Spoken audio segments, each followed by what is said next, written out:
Olá, está começando Vida de Startup, um programa original Neofeed que fala sobre os desafios e as belezas de ser uma startup. Eu me chamo Vitória Fernandes e hoje recebo a Manuela Mitchell. Ela é CEO e cofundadora da Pipo Saúde, uma corretora de benefícios de saúde com 5 anos de idade que já captou mais de 150 milhões de reais. Manuela, seja muito bem-vinda. Obrigada, Vitória. É um prazer estar aqui. Prazer é todo meu. A gente sabe que as startups elas passam por desafios diários, mas o primeiro desafio da Pipo já começou logo de início, logo de cara. Conta pra gente o que aconteceu. Legal. Primeiro eu queria dizer que é muito legal estar aqui. Acho que é muito legal a ideia do programa de falar de um lado que as pessoas esquecem, né? 90% é perrengue, 10% é luxo, mas os 10% são muito mais noticiados que os 90%. No caso da Pipo, o nosso perrengue começou logo no começo. Para quem não sabe, para ser corretor de seguros no Brasil, você tem que ser um corretor credenciado, vamos dizer assim. E a prova chama SUSEP. O mercado fala, você é SUSEPado ou não. Tá. Toda corretora de seguros, para existir, tem que ter uma pessoa diretora técnica, que é uma pessoa SUSEPada. Quando que a Pipo descobriu isso? Quando a gente fundou a empresa. Certo. Então, montamos um CNPJ, chegou na hora de colocar lá KNAI Corretora de Seguros, descobrimos que não poderíamos colocar o KNAI Corretora de Seguros, porque esse KNAI precisava de uma aprovação no órgão regulador, né? Tá. E que precisava de uma carteirinha de alguém que era diretor técnico. Vamos, então, eu e um sócio da Pipo, fazer a prova da SUSEP para virarmos pessoas diretoras técnicas da empresa. A gente começa a pesquisar um pouco sobre a prova e tal, e a gente viu uma prova decoreba, relativamente simples e tal. Eu e meu sócio, no alto da nossa soberba, pensamos, para quem passou na FUVEST, o que é uma prova da SUSEP? E assim seguimos, basicamente não estudamos nada, vimos uns vídeos rápidos assim no YouTube na época, e fomos pra prova, que era uma prova de 3 horas, se não me engano. Cheguei na prova, falei, eu não sei nada. E aí, literalmente, eu me senti, tipo, fazendo um carrossel ali de A, B, C, D, que era múltipla escolha. Sim. E é uma prova muito de decoreba, assim. Você tem que saber a lei, a norma. Conclusão, reprovamos, os dois, na primeira vez. E aí, não conseguimos montar uma corretora. Então, toda a parte de relação com as operadoras e com as seguradoras, a gente não conseguia tirar do papel. O vender não conseguia tirar do papel. O MVP não conseguia tirar do papel. E a prova, se não me engano, acontecia uma vez a cada 2, 3 meses. Então, beleza. Bora focar em outras coisas. Bora focar na marca. Vamos começar a falar com as operadoras mesmo sem ser corretora, etc. E vida que toca. E aí aquela coisa, né? Passa 3 meses e a vida acontece. Então, assim, turbilhão de coisas. De novo, nós damos pra prova. Só que dessa vez, a gente teve um pouco mais de medo. Então, quando, sei lá, na véspera, a gente viu no calendário que a prova era no dia seguinte, a gente falou, vamos virar a noite aqui e tentar decorar o máximo possível. Sim. O meu sócio se cadastrou para ser um corretor de seguros em todos os ramos, então, desde um seguro de navio até um seguro saúde. Tá. Então, a nota de corte era mais alta. E eu me cadastrei e falei, não, eu vou no mais básico, que é o que a gente chama de benefícios, né? Que é vender saúde, vida e dental, e previdência. Resumo da ópera. Depois de uma noite de estudo, meu sócio repete de novo a prova, ou seja, bomba de novo, não vira corretor, e eu passo na nota de corte. Isso atrasou 3 meses o plano inicial e quase que atrasa 6. Porque quase que de novo a gente não passa. Então, esse é o perrengue de começo de Pipo. E aí, com esse perrengue resolvido, como que foi estruturar a Pipo? Quais foram os fundamentos lá no início? Legal, assim, eu falo que a Pipo é um misto entre uma bênção e um desastre. Uma bênção porque as pessoas que fundaram a Pipo, que começaram a Pipo, não vieram do mercado de seguros. Que é um mercado muito tradicional, muito engessado, muito analógico. Tá. Então, as pessoas que idealizaram a Pipo, eu inclusa, idealizaram uma Pipo inovadora, do futuro, como uma corretora de seguros deveria ser, eu costumo dizer, né? Só que aí, você se colide com a vida real, que é um mercado muito tradicional e etc. E aí, quando eu falo a parte do desastre, que a gente imaginava que dava para fazer uma série de coisas que não dava. Tá. Então, parte do nosso processo de montar a Pipo também foi aprender a navegar esse mercado de seguros que é super, super tradicional. E hoje, como funciona exatamente o modelo de negócio de vocês? Nós somos uma corretora, então nós somos um intermediário entre as empresas contratantes de seguro no Brasil. Tá. Para quem não sabe, está nos ouvindo, 70% das pessoas que têm plano de saúde hoje no país tem através de um benefício empresarial, ou seja, a empresa paga para o funcionário, e as operadoras e seguradoras que oferecem o produto. E aí o corretor, ele é como se fosse um advogado, ele é um especialista de uma coisa muito técnica. Porque uma pólice de seguros é muito técnica e você aciona ela sempre num problema. Tá. Então, o que você não quer que aconteça é, por exemplo, eu tô com um problema grave de saúde e descobri que a minha pólice não me cobre. E é por isso que o corretor existe. E o corretor tem uma atribuição muito, muito grande de fazer o pós-vendas. A gente imagina que o corretor é um vendedor, mas o corretor ele é muito mais um gestor. Tá. Então, no caso da Pipo, a gente fala, ser corretora de seguros foi um meio de ser uma gestora de saúde das empresas. A gente tem um time de saúde hoje, que faz cuidado de saúde dos colaboradores das empresas clientes, ajuda as empresas a manterem o custo de saúde sob controle, e o preço do seguro sob controle também. Então, nós somos um híbrido entre empresa de tecnologia e empresa de saúde, de cuidado de saúde mesmo. E hoje vocês têm bastante tecnologia empregada no processo, né? Bastante. E também a gente fala em um momento de inteligência artificial no topo. Como que vocês conseguem lidar com essas novas tendências do mercado ao longo do tempo? Assim, o maior diferencial que a Pipo tem, se você tangibilizar versus uma corretora tradicional, é a tecnologia. Tá. E a tecnologia, ela é aparente no sentido de que a nossa plataforma do RH ela é super tecnológica, a área do colaborador ela é super legal, mas ela também é invisível, no sentido de que uma enfermeira ela só pode fazer X atendimentos no dia, ela tem uma agenda. Mas a tecnologia empodera essa enfermeira a fazer vários fluxos, por exemplo, sem precisar de uma teleconsulta síncrona. A gente tem fluxos super grandes de interação por mensageria hoje, entre time de saúde e colaborador. Emissão de guias, de exames, coisas do tipo, também que já estão automatizadas. Então, a tecnologia ela também empodera o time a ser muito mais eficiente.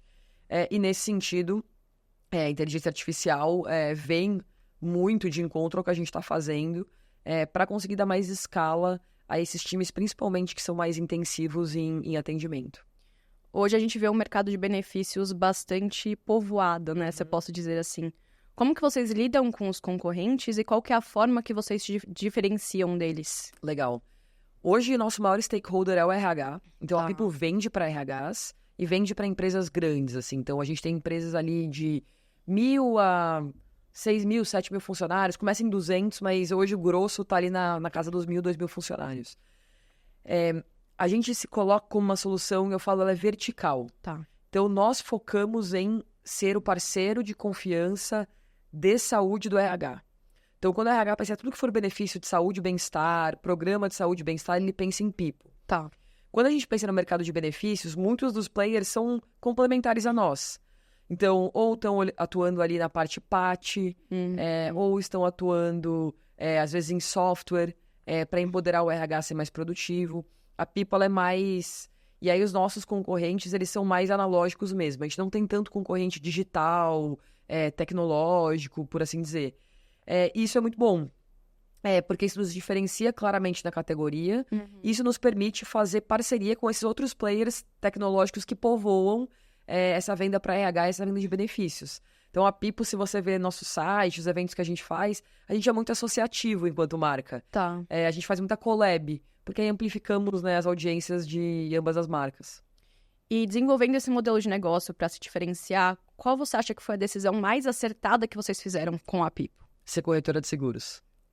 Que é uma coisa nada sexy, né? Falando português claro. Sim. Poucas pessoas conhecem. Quando a gente começou, tinha outras coisas muito mais sexys pra gente fazer. Por exemplo, ser uma operadora de saúde. E por motivos que a gente acreditava na época e continua acreditando hoje, a gente não resolveu ir. Tá. Então, ser corretora foi um golaço, assim. Porque a gente se posicionou numa categoria que ela era muito tradicional e com muito pouco diferencial e valor agregado real. E a gente criou um modelo de negócio que tinha monetização na largada. Tá. Então, eu não precisava vender para o RH, compra aqui o meu serviço de saúde. Era, não, me escolhe como corretora e olha todo o pacote que você vai levar junto. Então, isso foi um golaço. E para vocês conseguirem desenvolver tudo isso, precisou de dinheiro, né? E vocês foram ao mercado para captar e já captaram 155 milhões de reais, que é uma quantia bastante relevante. Como foi esse processo de captar esse investimento? E que dica você dá para quem está entrando no mercado agora e não pegou aquela fase de 2021, que a gente sabe que era um pouco mais simples, né, de captar, e está nesse 2024 buscando por investimento? Legal.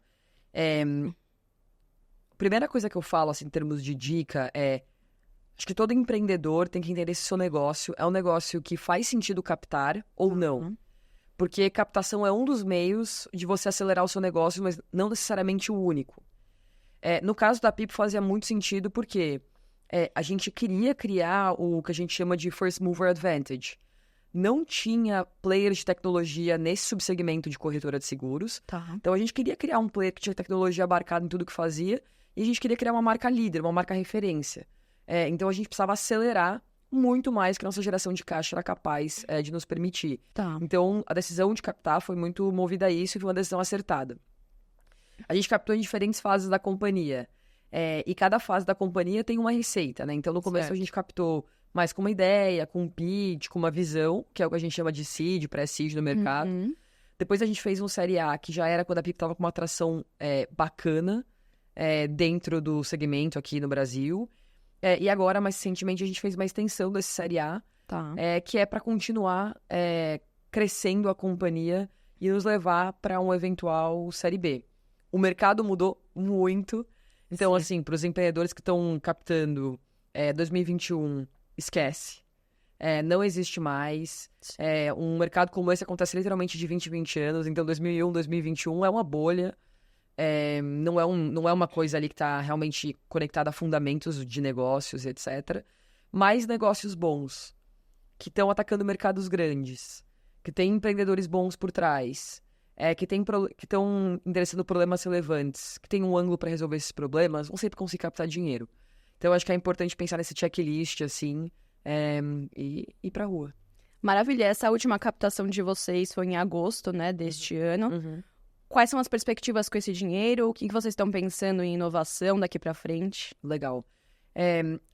A perspectiva com o dinheiro é continuar fazendo mais do que a gente tem feito, né? 2024 foi o melhor ano da história da Pipo. Então, a gente cresceu muito, a gente rentabilizou o negócio em termos de aumentar a margem. E agora a gente quer fazer mais do que a gente tem feito de maneira bem sucedida em 2025. Então, continuar crescendo a companhia e continuar focando em eficiência e escala. Um dos primeiros objetivos que a gente tem é, de fato, começar a gerar caixa. Isso pra gente vai ser muito importante da perspectiva de gerar independência do negócio, ser menos dependente do mercado. Esse é um milestone que a gente espera atingir em 2025.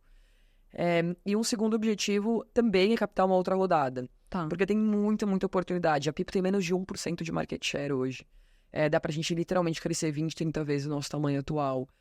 Para ser uma corretora muito, muito mais relevante do mercado brasileiro. E é isso que a gente está buscando.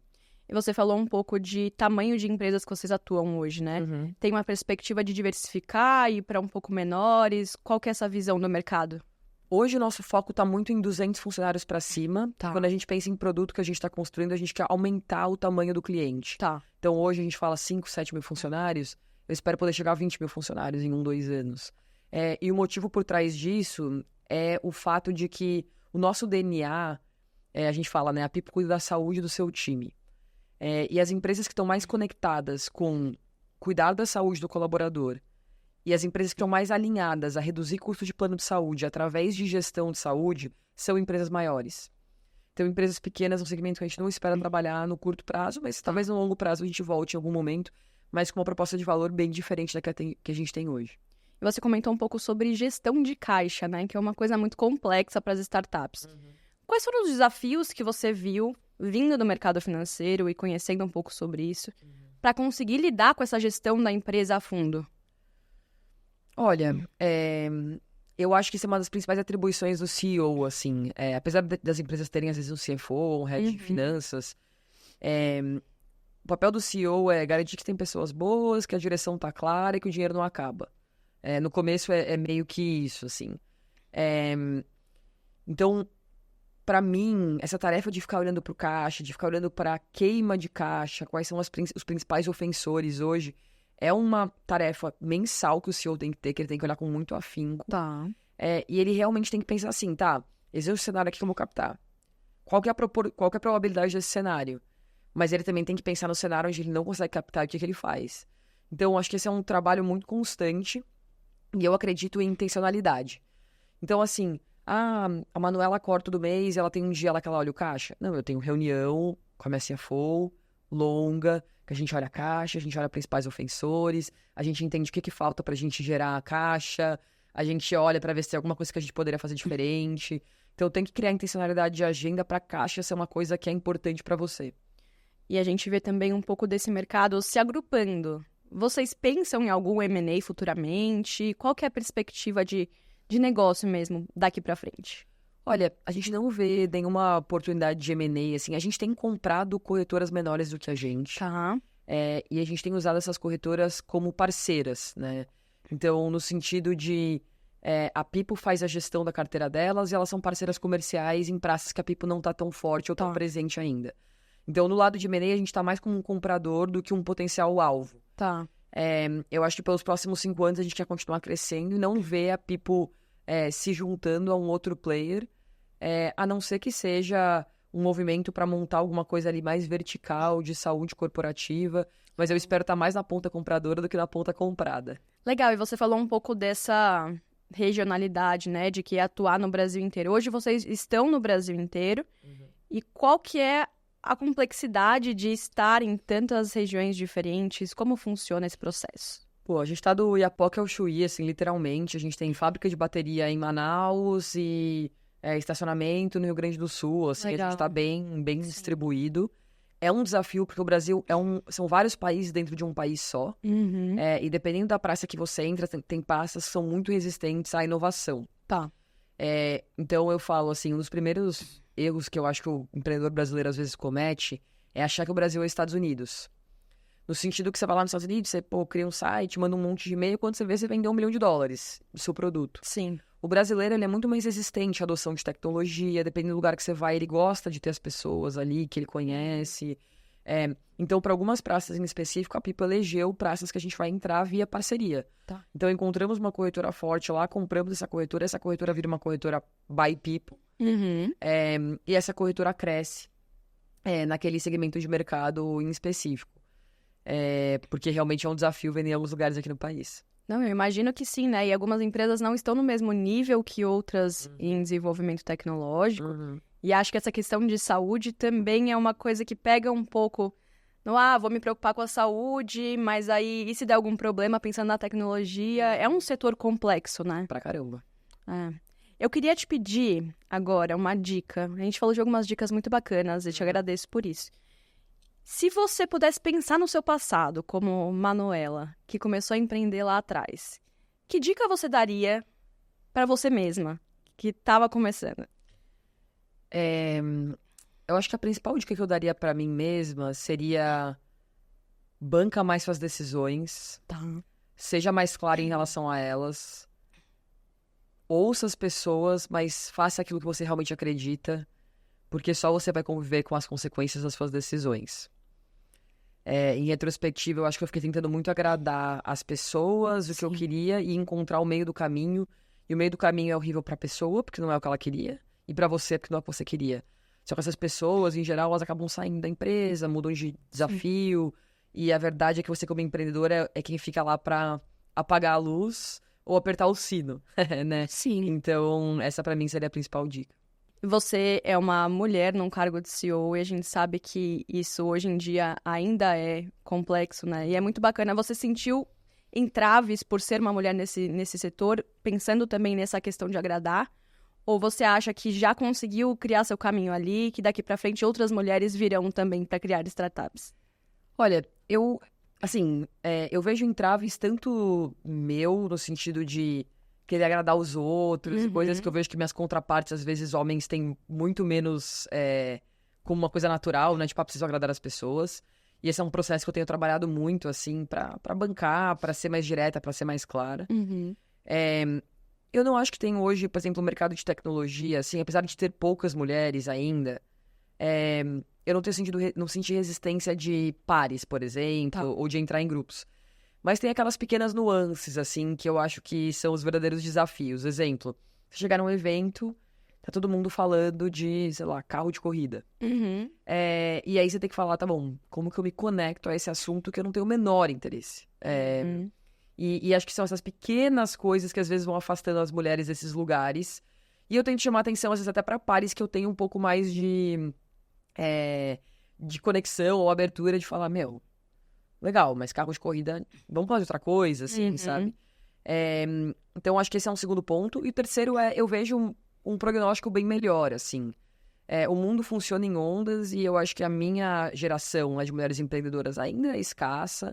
Dá pra meio que contar nos dedos de talvez 2 mãos quantas mulheres CEOs tem, que levantaram capital em quantias mais abundantes e tal. Mas eu acho que a próxima geração aí vem mais forte, porque eu acredito muito, assim, de servir como exemplo de referência de que sim, é possível. E aí quando eu vejo as pessoas saindo com 22, 23 anos da faculdade, eu vejo elas já querendo. E pra elas nem é uma questão como foi pra mim quando eu saí da faculdade há 12 anos atrás. Então, tô otimista. Maravilha, Manuela. É muito bom ter que contar com a sua presença aqui, poder mostrar um pouco mais sobre a Pipo. Te agradeço muito pela presença. Imagina. E espero que você conte novidades pra gente em breve sobre essa rodada aí. Com certeza. Obrigada por me ter aqui. Foi um prazer. O Vida de Startup de hoje chegou ao fim, mas para continuar de olho nos programas do Neofeed, basta acessar o nosso site ou acompanhar as nossas redes sociais. Te vejo em breve.